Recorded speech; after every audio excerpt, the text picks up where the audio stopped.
Assalamualaikum warahmatullahi wabarakatuh. Alhamdulillah wassalatu wassalamu ala Rasulillah Sayyidina Muhammadin ibn Abdullah wa ala alihi wa sahbihi wa man walah, amma ba'd. Rabbi shrah li sadri wa yassir li amri wa hlul 'uqdatam min lisani yafqahu qawli. Sahabat semuanya yang dirahmati Allah Subhanahu wa taala. Ada persoalan yang berbunyi, apa hukum bersuci dengan air kelapa? Jadi soalan ini itu disampaikan, berbunyi, apa hukum bersuci dengan air kelapa? Oke, untuk menjawab pertanyaan ini, maka pertama yang mesti kita perlu ketahui adalah tentang bersuci. Apa arti daripada bersuci? Bersuci itu artinya adalah an-nazafah. Ya, secara bahasa artinya an-nazafah, bersih. Itu artinya thaharah, bersuci dari segi bahasa. Adapun dari segi istilah, thaharah itu artinya raf'u hadatsin au izalatu najasin. Raf'u mengangkat, hadas itu adalah hadas, ya. Kemudian au izalatu najas, atau menghilangkan najis.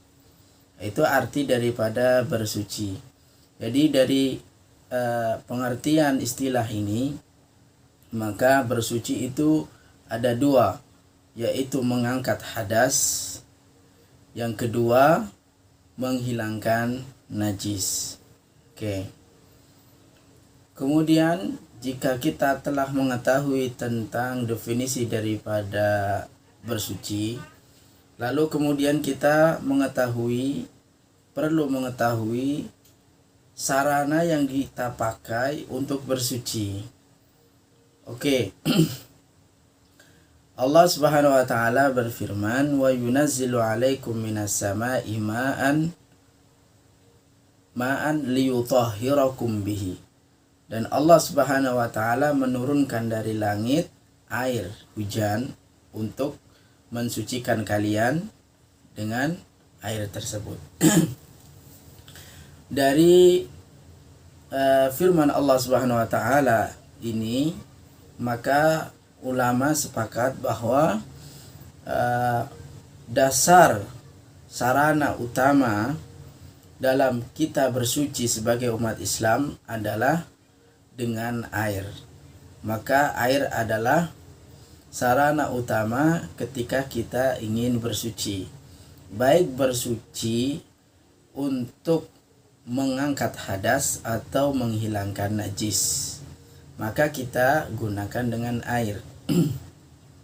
Lalu di sini timbul pertanyaan, apakah semua air itu boleh kita gunakan atau dia ada jenis-jenisnya, ya, sehingga kita bisa memilih air yang dapat kita gunakan untuk bersuci?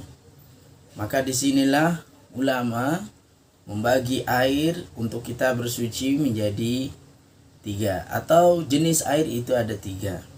Yang pertama adalah air itu adalah thahir, harus mutahhir. Yang pertama adalah suci dan mensucikan. Kedua, thahir ghairu mutahhir, suci tetapi tidak mensucikan. Dan yang ketiga adalah ma'un mutanajjis, yaitu air yang terkena najis. Oke. Untuk jenis yang pertama, yaitu ma'un tahirun mutahhir, yaitu air mutlak. Ya, air mutlak. Jenis air yang pertama adalah air mutlak. Apa dasarnya? Dasarnya adalah wa yunazzilu 'alaikum minas sama'i ma'an tahura. Ya. Itu air mutlak. Apa itu air mutlak? Air mutlak adalah al-ma'u al-baqi ala asli khilqatihi. Air yang tetap, yang masih pada murni penciptaannya. Jadi air murni sebagaimana Allah Subhanahu wa taala menciptakannya. Allah menciptakan air laut, maka begitulah adanya air laut. Rasanya itu asin tanpa ada orang yang memberikan garam di dalam laut. Tapi begitulah Allah ciptakan air laut, asin. Oke, begitu juga air-air yang lain yang termasuk daripada air mutlak. Yang mana air mutlak adalah al-ma'u al-baqi ala asli khilqatihi. Ya, air yang tetap pada penciptaannya. Air yang tetap pada penciptaannya ini tanpa qaid, tanpa ada ikatan, atau tanpa wasf, tidak ada sifatnya, tidak ada kriterianya.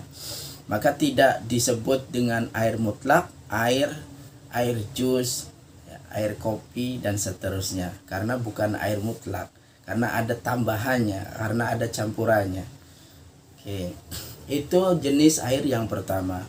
Nah, hukum daripada air yang pertama yaitu tahir mutahhir adalah boleh kita gunakan untuk bersuci. Makanya tahir suci, mutahhir dia boleh kita gunakan untuk bersuci, mengangkat hadas dan juga menghilangkan najis. Adapun yang berikutnya adalah ma'un mutanajjis, yaitu air yang terkena dengan najis. Maka ulama juga sepakat bahwa air yang mutanajjis ini tidak boleh digunakan untuk bersuci ketika air itu sedikit, ya.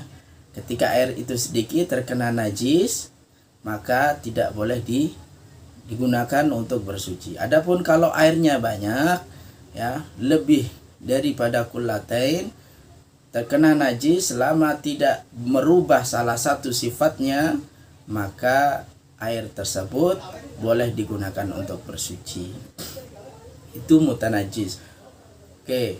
Yang terakhir adalah tahir ghairu mutahhir, yaitu air suci tetapi dia tidak mensucikan. Apakah air kelapa ini termasuk daripada air ghairu mutahhir? Maka kalau kita teliti dan kita amati, maka air kelapa ini termasuk daripada tahir, dia suci tetapi hukumnya ghairu mutahhir. Ghairu mutahhir tidak mensucikan.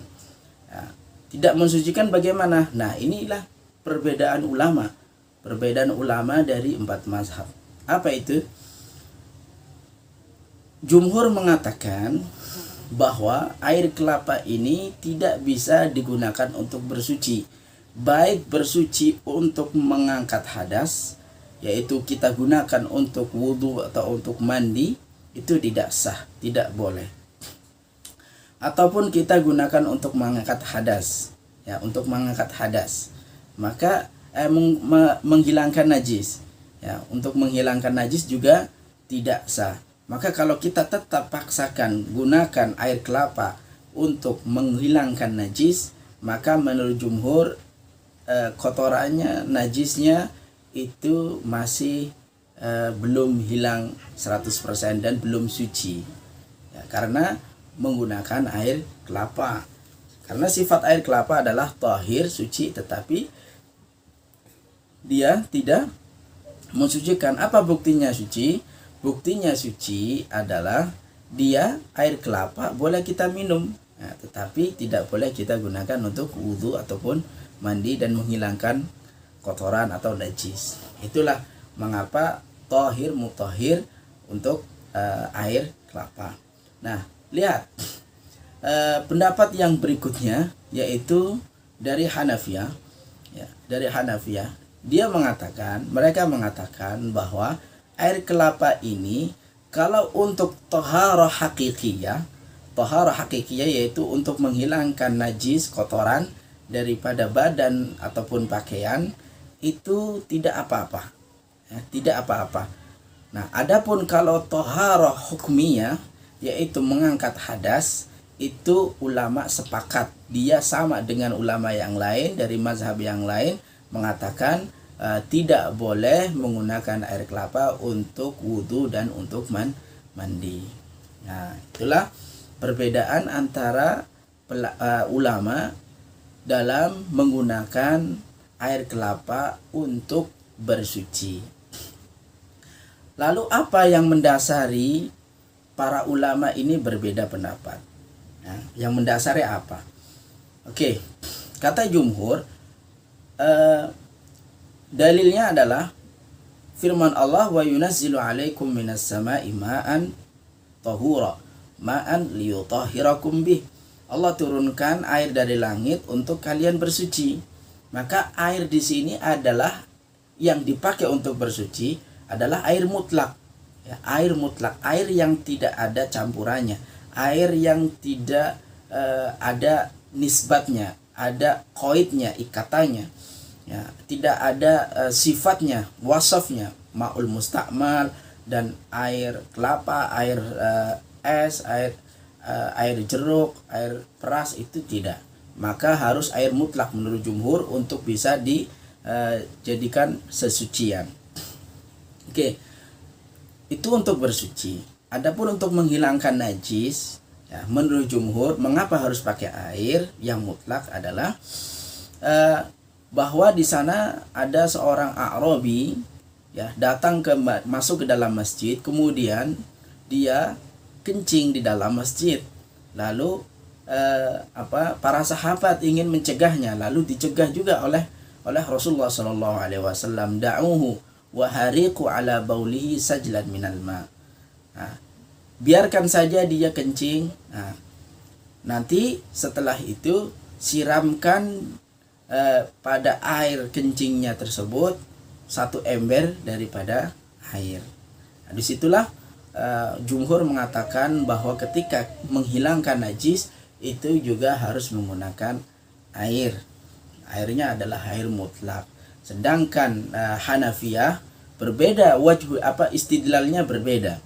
Istidlalnya adalah bahwa ketika Allah Subhanahu wa taala berfirman, wa yunazzilu alaikum minas sama'i ma'an tahura, itu adalah perintah untuk bersuci, ya, yaitu mengangkat hadas, raf'u hadas, bukan untuk menghilangkan najis, ya, bukan untuk menghilangkan najis. Kita tadi pertama mengatakan bahwa definisi tahara adalah raf'u hadas au izalatu najas. Nah, kata Hanafiyah bahwa ayat itu adalah untuk untuk bersuci, mengangkat hadas, maka boleh maka dengan ayat ini air kelapa tidak boleh digunakan untuk bersuci karena sesuai dengan tuntutan Al-Qur'an. Nah, di samping itu juga Al-Qur'an tidak menyebutkan menggunakan air kelapa atau menggunakan selain daripada air mutlak untuk menghilangkan najis. Maka disitulah Hanafiyah mengambil bahwa untuk menghilangkan najis boleh menggunakan air selain mutlak. Ya. Bagaimana dengan dalil yang digunakan oleh jumhur? Nah, Hanafiyah tidak memandang atau mengambil istidlal dengan hadis yang disebutkan oleh jumhur, melainkan lebih ke Al-Quran. Kalau Al-Quran mengatakan hanya dengan air mutlak untuk bersuci, maka itu yang dipakai oleh Hanafiyah. Sedangkan hadis maka boleh diambil alternatif lain. Nah, itulah sisi atau perbedaan daripada para ulama kita dari 4 mazhab. Nah, jadi kita telah tahu apa hukum daripada bersuci dengan air kelapa. Sekian.